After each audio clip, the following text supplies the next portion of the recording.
Bom, gente, vamos lá. Estou aqui no Corolla. Muito obrigado a todos vocês, todos os inscritos, o pessoal que participa comigo aqui desde o início. Só tenho a agradecê-los de coração, meus amigos. Muito obrigado pelo carinho, pela preocupação. Muita gente se preocupa, né? Sempre recebo mensagens do pessoal querendo saber se aconteceu alguma coisa, por que eu sumi.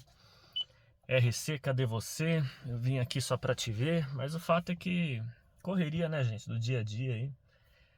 O pessoal fala correr atrás do prejuízo, né? Eu tô tentando correr atrás do lucro. Se vocês tiverem a solução aí, a fórmula mágica, deixem nos comentários. A RC é assim que faz, tá? Então vamos lá. Corolla continua aqui. Tô tentando dar uma segurada na quilometragem desse carro aqui para uma futura venda. Já cogitei vendê-lo algumas vezes, algumas propostas, mas o fato é que tô dando uma esperada aí para ver o que é que vai acontecer até o final do ano aí com o mercado. Tem a questão do elétrico aí, né, do Dolphin. O pessoal tem perguntado bastante. Eu falei no canal que acho um carro bastante interessante. Mas vamos lá. A história aqui não é falar do Corolla, não. Os probleminhas que ele tem são os mesmos, né? Um barulhinho aqui, outro ali, questão da revisão, já fiz outros vídeos falando disso. Continua tudo do mesmo jeito, né?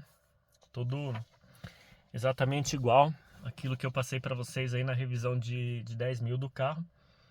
Mas Toyota não dá problema, né? Segundo a lenda, essas coisinhas, os barulhinhos aí são coisas da minha cabeça. O pessoal lá da concessionária falou para mim que o Corolla é inquebrável e imbarulhável. Não tem barulho algum aqui dentro. Nem na suspensão também, que eles deram um reaperto ali e falaram agora você pode passar em qualquer buraco que isso daí não quebra nunca. Mas vamos lá. Vamos falar aqui do elétrico, né? Do Dolphin, que eu falei que compraria sim esse carro, para alguns inscritos aqui. O pessoal perguntou RC, e aí, o que você acha? Eu acho um carro muito interessante. É um carro da BYD, pessoal, alguns conhecem por BYD, né? BYD. Mas é uma empresa chinesa, né? BYD. O dono da empresa é considerado assim na China o Elon Musk, né? Para quem não sabe, o Elon Musk é o cara que é o dono da Tesla. E esse chinês, o nome dele chama é boa, né? O nome dele é Wang Xuanfu. Eu peço desculpa se ele estiver assistindo aí da China e eu tiver falado o nome dele errado, tá? Mas eu vou pôr o cabeção dele e vocês vão ver quem que é. E esse cara aí é o dono da BYD. É um visionário, assim como o Elon Musk. É um bilionário também, né? Obviamente, para ter uma empresa de carros. E o cara foi lá e disse, eu vou construir os melhores elétricos do mundo. E tem feito por onde, né? Tá no caminho. As baterias já são consideradas as melhores baterias do mundo. Inclusive ele vai fornecer agora para a Tesla, tem um acordo com a Tesla para fornecer as baterias Blade.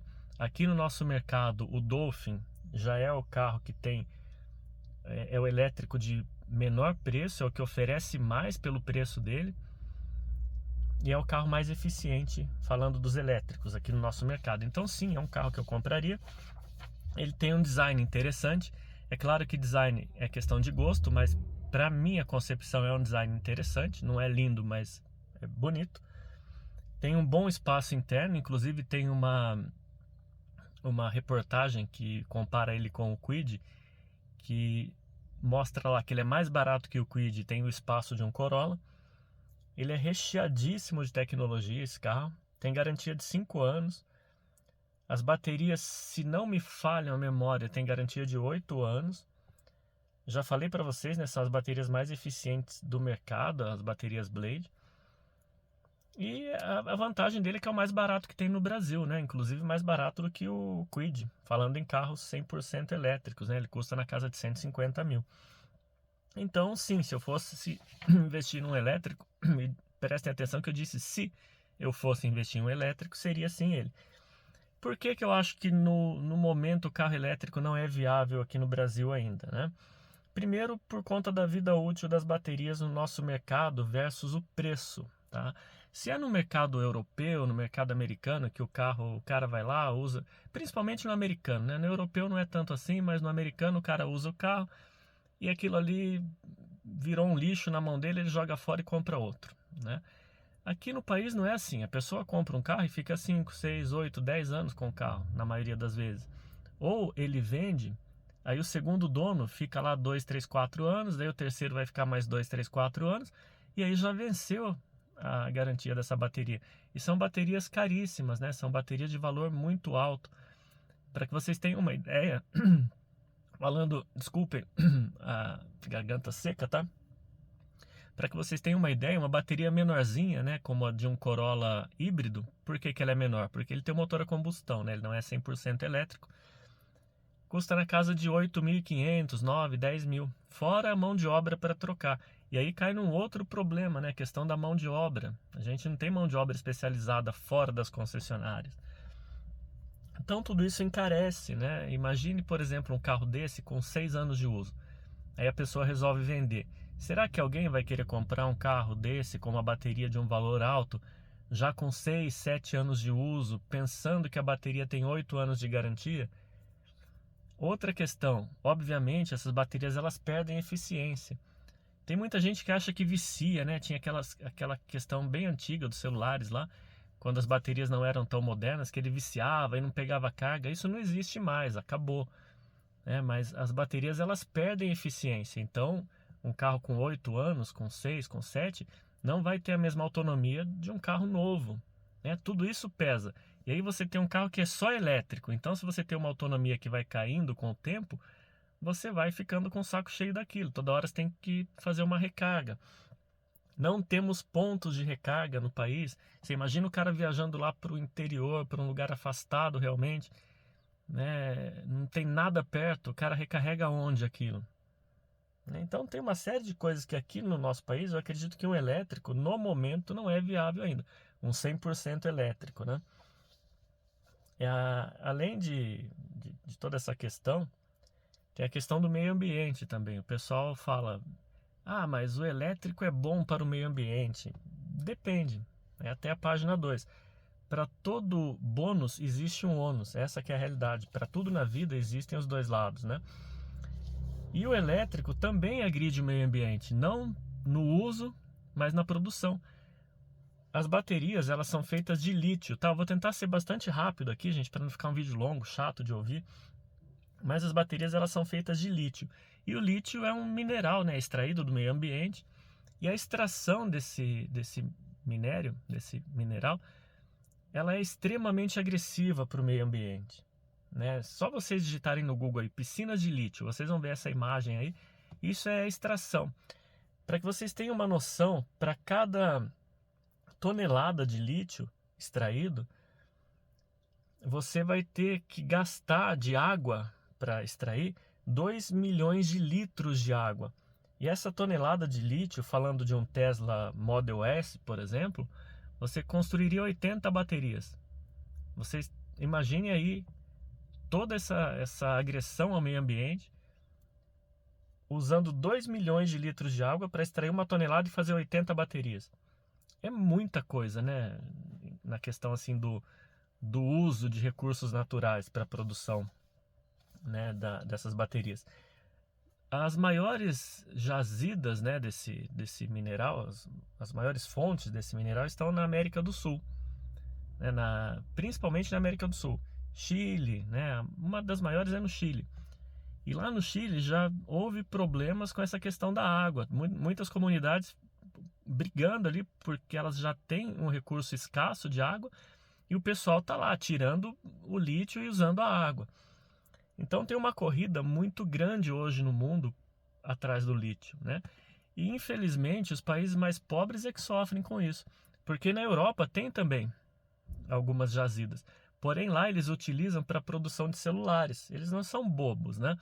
Então, se você pegar um comparativo aí, uma bateria de um celular, um iPhone, por exemplo, falando do modelo 11, tá? Que é o dado que eu tenho, ele usa de 2 a 3 gramas para fazer uma bateria.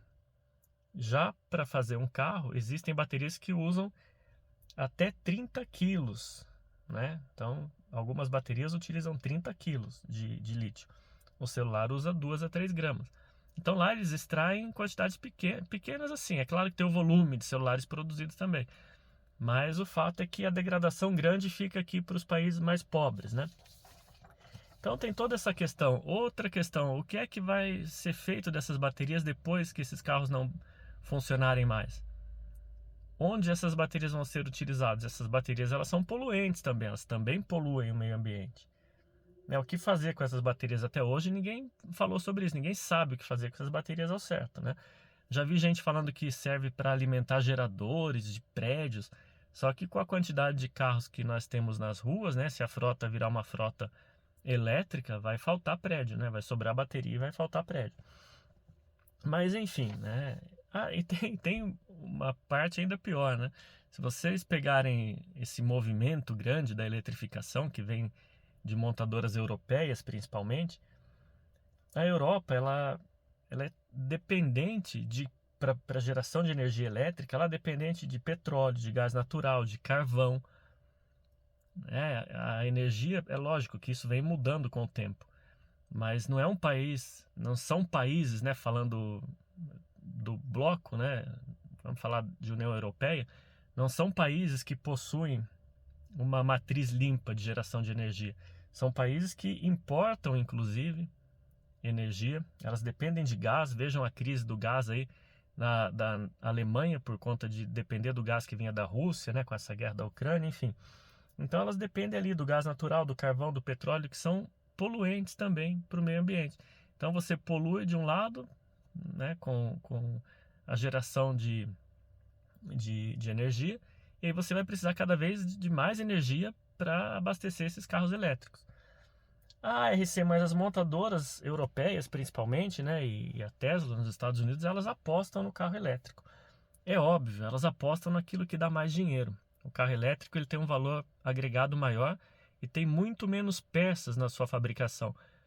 Você tem uma fabricação mais fácil, mais simples, com menos peças e cobra mais. Elas apostam no que dá dinheiro, essa é a realidade. As pessoas não enxergam o óbvio. Outra questão, a partir do momento que uma montadora começou a puxar a fila, as demais têm que ir atrás, não tem para onde correr nesse mercado. Acontece mais ou menos como aconteceu lá com as câmeras digitais. As que não se atualizaram, né? Por exemplo, Kodak e a Leica tinham aqueles filmes, né? 24 poses, 36 poses. Quando essa mudança, essa evolução começou para as câmeras digitais, algumas morreram no mercado, né? Porque não evoluíram. E ninguém quer morrer no mercado, né? Ninguém quer morrer na praia. Essas montadoras, elas vão, obviamente, migrar para a matriz elétrica. Isso não tem a dúvida. Nenhuma delas vai querer ser a vilã de falar, eu continuo produzindo aqui meus motores a combustão. Mas o fato é que também é interessante economicamente, porque se não fosse, nenhuma delas mudaria. Isso vocês tenham certeza, apesar das pressões pelo meio ambiente. E por fim, né, o que é que eu acho ideal para o Brasil? Esquece aí a Europa, né, a União Europeia, os europeus, americanos, etc., que é um outro mundo. Os caras estão anos-luz à nossa frente, infelizmente, né? Aqui no Brasil a coisa não anda. É triste, mas é a realidade. Para o Brasil, o que é o ideal? Por enquanto, na minha opinião, é o híbrido. Você tem ali menos poluentes, você tem economia e se você precisar, você pode usar o seu motor a combustão. Você pode usar só a bateria e no momento que você precisar, você vai utilizar ali o seu motor a combustão. O híbrido para nós, no momento, para quem pensa em trocar, eu particularmente não iria em um elétrico direto, iria no híbrido. E mais para frente, né, dependendo aí do andar da carruagem, faria a migração então para um elétrico. Uma outra questão interessante aqui para a gente também são os carros a hidrogênio, que eles vêm sendo melhorados, né? O hidrogênio ele não tem a mesma eficiência de um carro 100% elétrico, mas o fato é que eles vêm melhorando. A própria Toyota aposta nos carros a hidrogênio, né? A Toyota, Nissan. A Toyota ela tem apostado muito no hidrogênio líquido, tá?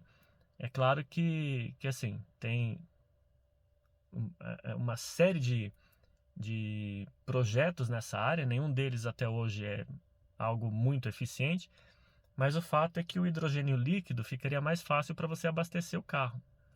Você tem uma rede de postos de combustíveis que você poderia abastecer, desculpa novamente, com o hidrogênio líquido.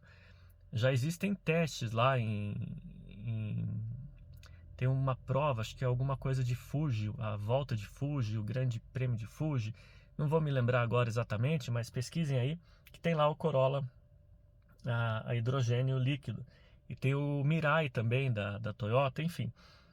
E tem uma outra vertente ainda, né, uma outra pesquisa, essa da Nissan, que ela utiliza o etanol para transformar o etanol numa célula, né, numa célula de hidrogênio. Eles transformam em hidrogênio e produzem energia para as baterias do carro. Que me parece também algo bem interessante, porque aí a gente não teria que mudar nada aqui no Brasil, né? A gente vai ter lá os postos, você coloca o etanol, que é um combustível muito mais limpo, e ele não vai ser queimado no motor a combustão, ele vai se transformar em hidrogênio, e o hidrogênio elimina um vapor, né? Água e uma espécie de água quente, né? Um vapor que vai sair pelo escapamento. Então, na minha opinião, aqui no Brasil, a que está mais no rumo aí para o nosso mercado é a Nissan, né? E tem também a Toyota correndo aí quase que lado a lado, mas no momento eu ainda acho que o híbrido é a melhor solução pra gente. Beleza, gente? É a minha opinião. Quero as opiniões de vocês aí nos comentários. Muito obrigado a todos e vamos que vamos. Abraço.